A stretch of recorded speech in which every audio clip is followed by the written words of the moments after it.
The other side of the gun debate now. Dana Lash is the Conservative radio talk show host of The Dana Show, and Scotty Hughes is the news director of the Tea Party News Network. Her young brother was a victim of gun violence. Welcome to you both.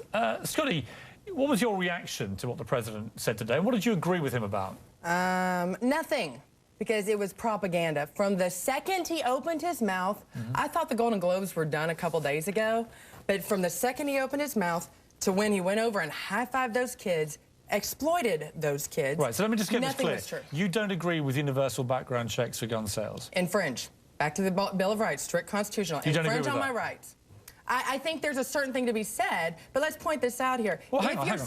How can it possibly infringe anybody's rights to have a background check for a potentially lethal firearm, given that gun owners, the people that, gun store owners, have to have them? What possible infringement of your rights is it as a member of the American society if you want to buy a gun to have a background check? Well, here's the deal. I'm a legal gun owner, so I'm going to have it. I'm not going to object. You might find I stole an Oreo cookie in kindergarten in my background, but I'm going to be clear, and I got cleared. The criminals, though, are not going to do it. That's the key to this. If you think the criminals are going to say, hallelujah, and they're going to have a complete come-to-Jesus meeting and go get a background check, that's completely false. If the criminal... But that is about people planning to break the law, and that's down to law enforcement people to enforce the law. It's a different issue. Well, the key is, though, that's once again, you're doing a federal mandate. You don't agree I really don't. I think he totally exploited the situation. Never mind your view about his exploitation skills. Would you cap ammunition magazines to a 10-round limit? No. Why? Because it doesn't say so in the Constitution. Where do you have bullet points in the Constitution? Where does it say you can have an assault weapon that can fire 100 bullets in a minute in your Constitution? Oh, Pierce, more importantly, where does it say I cannot? Right. So where's the limit? Well, there's not, because it doesn't say it. It does not say it. There are more than 50 gun control limits already. Because I don't agree with those. They should never be put in. So you want a tank? You know what? When is the last time you saw a terrorist attack? Let's be real with this. Do you want the right to have a tank? Do you believe the Second Amendment gives you, Scotty Hughes, the right to have a tank? You know what? Honestly, I don't see bullet points in the Constitution. Sure, I don't want one. I think my mayor would be upset. OK, Dana Lash, do you think that Scotty's right? Do you feel you have the right to have a tank? That's an interesting question, Piers. I want to explain something just very briefly. How can this be a sensible conversation? No, Dana, you represent a lot of people who believe what you say and trust you. How can you possibly say you want the right to a tank? I haven't even said anything yet. You've just presupposed what my answer is going to be. Well, tell me you don't want the right to a tank.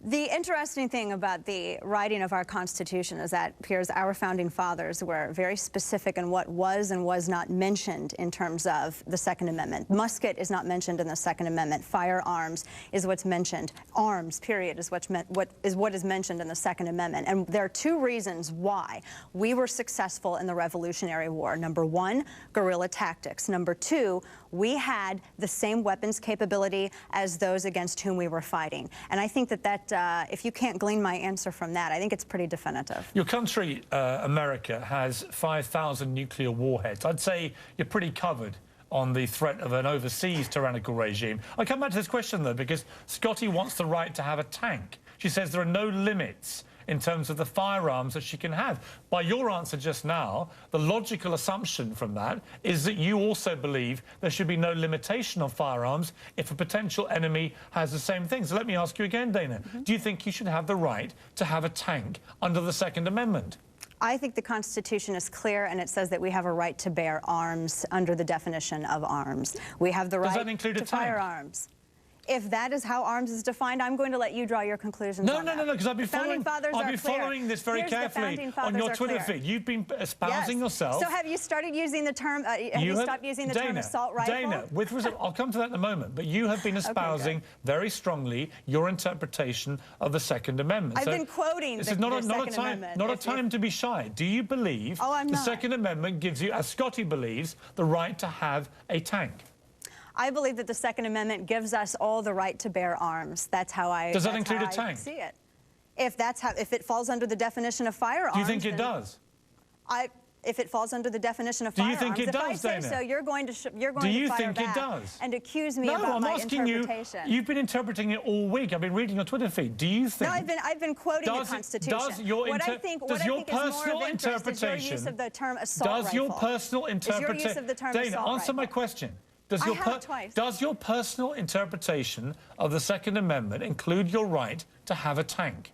My personal interpretation of the Second Amendment isn't a personal interpretation. It is what it is, and it states what it states. We have the right to own firearms. We have the right to bear arms. Now, all of that which falls under the definition of firearms, that is what is guaranteed to us. If it falls under the definition of firearms, Pierce. When is the last time you heard somebody want a tank and buy a tank? Scotty, when is the last time with respect, you have already said that you think it does.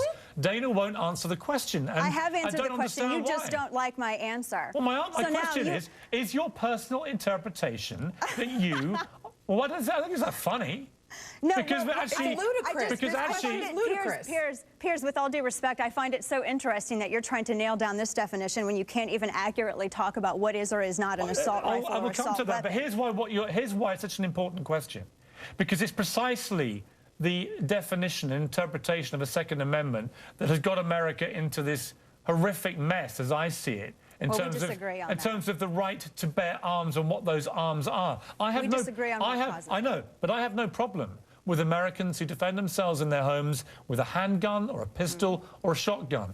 I have a major problem, as you know, with the more military-style assault weapons. Now, you say that the weapon used at Aurora and the weapon used at Sandy Hook was not an assault weapon.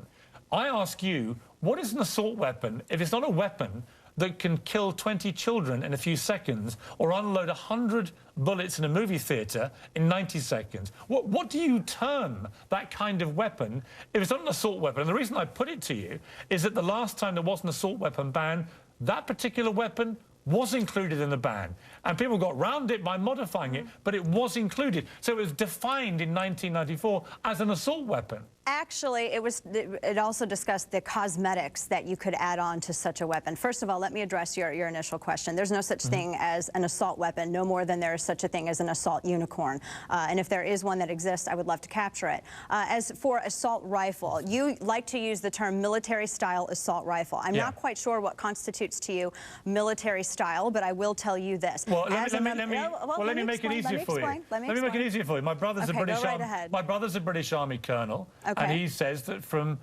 his testing... So you're an expert? Well, my brother is, yes. He's fought alongside American troops in Afghanistan and Iraq. He says he's only belong, as does General McChrystal and General Colin Powell, on a military field because they perform in a military-style capability. When a young, deranged man... well, it's not funny. Stop laughing, David. I don't like anybody laughing in this conversation. These are fundamental... Wait, I am letting you answer. I'm telling you that, in my view... I know what the answer is. Any rifle that can unload 90 bullets or 100 bullets in 90 seconds has to be an assault weapon.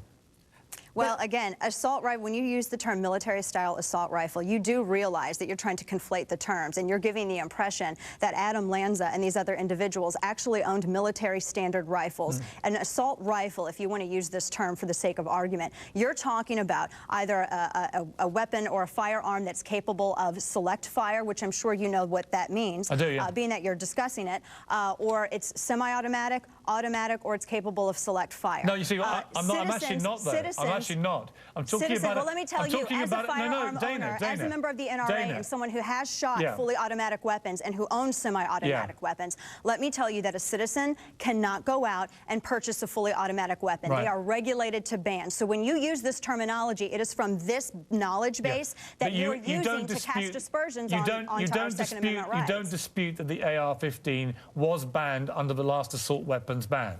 And Columbine Excuse me, Scotty, wait a minute. Right. And Columbine happened, and Columbine happened after that wasn't the question, Dana. Do you dispute that it was banned? And Columbine happened after that. Dana, you have trouble tonight answering any of my questions. No, I'm not. I'm answering all of your questions. Just clarifying for me this one thing. You not liking my answers doesn't constitute me not answering them. You say the AR-15 is not an assault weapon. Why was it banned then under the 1994 assault weapons ban? Because people don't like scary-looking guns. Do you realize you can get a pellet gun that looks like a military-style assault weapon? You don't want to ask the question. Because Joe Biden was at the lead of it. Let's take a break. Joe Biden was the one. Take a break. Come back. I'll try some more questions. Why don't we see if we can get some answers?